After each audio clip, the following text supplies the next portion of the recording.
국가수사본부장에 임명된 지 하루 만에 낙마한 정순신 변호사. 아들의 학교폭력 문제를 두고 집요한 소송전을 벌인 사실이 논란이 되고 있죠.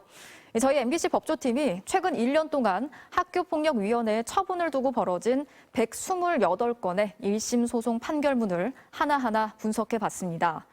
학교폭력위원회의 처분에서 1심 판결까지 평균적으로 1년이 넘게 걸린 것으로 나타났는데요. 이렇게 법적 다툼으로 시간이 흐르는 사이 피해를 호소하던 학생이 스스로 생을 마감하는 안타까운 사건도 있었습니다. 먼저 정상빈 기자가 집중 취재했습니다. 친구들이 자신을 따돌리고 SNS와 전화로 욕설을 한다고 호소했던 중학교 2학년 학생. 학교에 신고했지만 학교폭력위원회는 증거가 부족하다며 학교폭력으로 인정하지 않았습니다. 어머니는 학교와 교육청이 사건을 제대로 조사하지 않았다며 소송을 냈습니다. 학폭위 처분에서 1심 선고까지는 1년하고도 2달이 걸렸습니다. 법원은 어머니가 낸 소송을 각하했습니다. 학폭위에 재심을 청구하며 법적 대응을 시작했을 무렵 피해 학생은 아파트 정원에서 숨이 끊어진 채 발견됐습니다. 피해자가 없는데 학교폭력인지 따져봐야 아무 법적 이익이 없다는 이유였습니다. MBC가 법원 판결문 열람 시스템을 통해 학폭위 처분에 대한 소송 중 최근 1년 사이 선고된 판결 128개를 전수 분석했습니다. 108건은 가해 학생이 징계가 무겁다며 낸 소송이었는데 75%가 기각 또는 각하됐습니다. 절차적 문제가 있는 경우가 아니라면 대부분 징계를 그대로 유지했지만 그 사이 시간은 흘러갔습니다. 학폭위 처분에서 1심 판결까지 걸린 시간은 평균 12.3개월, 1년 넘게 걸렸습니다. 2심과 3심까지 수년이 걸릴 수도 있는 겁니다. 한 기숙사형 고교에선 학생 한 명에게 빨래와 화장실 청소는 물론 안마까지 시키고 라이터와 스프레이로 불길을 쏘는가 하면 성기를 때리고 음식을 입에 우겨넣는 등 종합적인 학교폭력 사태가 발생했습니다. 가해 학생은 전학을 가라는 학폭위 결정에 반발해 소송을 냈고 법원은 결정 뒤 1년 6개월이 걸려 졸업할 때가 다 돼서야 소송을 기각했습니다. 아주 명백한 경우에도 행정소송이나 심판 등을 제기해서 절차를 지연시키면서 그 과정에서 피해 학생에 대한 적절한 그 보호 조치나 분리가 이루어지지 않으면 피해 학생의 피해는 계속 더 악화될 수밖에 없는 상황. 1심 선고까지 가장 오래 걸린 시간은 36개월, 꼬박 3년이었습니다. 35건의 판결은 이미 가해 학생이 학교를 졸업한 뒤 내려졌습니다. MBC 뉴스 정상빈입니다. 일부 변호사들이 학교폭력 가해자들에게 오히려 내가 피해자라고 역으로 신고하는 이른바 마폭을 만들라고 조언한다는 실태를 어제 전해드렸는데요. 법원의 판결에서도 이런 사례를 확인할 수 있었습니다. 학교폭력위원회의 허술한 처분으로 가해 학생을 제대로 징계하지 못하게 된 판결도 있었습니다. 이어서 손구민 기자가 전해드리겠습니다. 초등학교에서 중학교까지 수년간 집단 따돌림을 당한 한 학생. 중학교 학폭위는 가해 학생에게 학교 폭력이 맞다며 접근 금지를 지시했고 피해 학생은 이 결정문을 SNS에 올렸습니다. 그러자 가해 학생은 이 게시글 때문에 정신적 피해를 입었다며 학폭위에 신고하고 명예훼손 혐의로 고소까지 했습니다.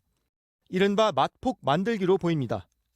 검찰은 명예훼손 고소를 무혐의 처분했지만 학폭위는 마폭 신고를 당한 피해 학생에게 학교 봉사 등 징계를 내렸습니다. 피해 학생이 가해자 취급을 받으며 보복성 징계를 당한 셈입니다. 법원은 학폭 결정문을 공유한 것은 자신의 피해를 알리기 위한 것으로 학교 폭력이 아니라며 억울함을 풀어줬지만 이미 학교를 졸업한 뒤였습니다. 마폭 사건이 들어오면 그냥 둘 다 잘못했겠다. 아니면 뭐 그냥 둘 다 처분 없던 걸로 하자. 이런 식으로 판단을 해주시는 경우가 좀 있어요. MBC가 확인한 1년치 1심 판결 중 피해 학생을 가해자로 역신고한 경우는 2건, 학폭위 결과를 공개해 정신적 피해를 줬다는 신고도 2건이었습니다. 허술한 학폭위 운영도 여러 판결에서 엿보였습니다. 학교 폭력으로 징계를 받은 한 고등학생은 안타까워하던 피해 학생 부모님을 비하하고 흉내내면서 또다시 피해 학생을 괴롭혔습니다. 보복금지와 봉사명령 처분이 다시 내려졌지만 법원은 학폭위가 정족수도 못 채웠다는 절차적인 하자가 있다며 이마저 취소했습니다. 한 중학교 1학년생은 동급생이 용변을 보는 모습을 동영상으로 찍어 SNS에 올렸습니다. 학폭위는 학급 교체와 특별 교육을 결정하면서도 선도 가능성이 있다며 전학을 보내진 않았습니다. 하지만 법원은 가해 학생이 피해자에게 신고하면 영상을 음란물 사이트에 퍼뜨린다고 협박하는 등 전혀 반성하지 않는다며 전학을 보내라고 판결했습니다. MBC 뉴스 송구민입니다. 네, 판결문을 분석한 법조팀 정상빈 기자 나와 있는데요. 몇 가지 더 물어보겠습니다. 자, 정 기자, 최근 1년 동안의 1심 판결문을 전수조사했잖아요. 어떤 판결을 대상으로 분석을 했습니까? 네, 이 법원 판결문 검색 시스템에 학교 폭력으로 검색한 뒤에 학교폭력위원회의 징계 처분을 취소해달라는 행정소송의 1심 판결 중 네. 작년 2월부터 1년치 128건을 추렸습니다. 128건. 예, 이 학교폭력위원회가 매년 1, 2만 번 정도 열리니까 이 소송까지 이어진 건 1%가 되지 않는 셈인데요. 이 소송까지 벌인 이유나 배경이 있겠죠. 누가 낸 소송인지, 어떤 학교폭력으로 어떤 징계를 받았는지, 또 최근 논란이 된 시간 끌기는 없었는지 이런 점들을 살펴봤습니다. 네, 말씀하신 것처럼 정 기자가 직접 128건의 이 판결문을 확인을 해봤잖아요. 그러면서 최근 벌어지는 학교폭력의 경향성도 좀 볼 수 있었을 것 같고 주로 어떤 학생들이 소송을 냈습니까? 네, 이제 가해 학생이 학교폭력이 아니다 또는 징계가 너무 무겁다며 낸 소송이 80%였습니다. 대부분 받아들여지진 않았는데요. 하지만 시간이 걸리는 건 분명해 보였습니다. 예. 처분 종류를 보면 128건 중 71건은 서면 사과나 교내 봉사 정도의 이 비교적 가벼운 처분이었는데요. 네.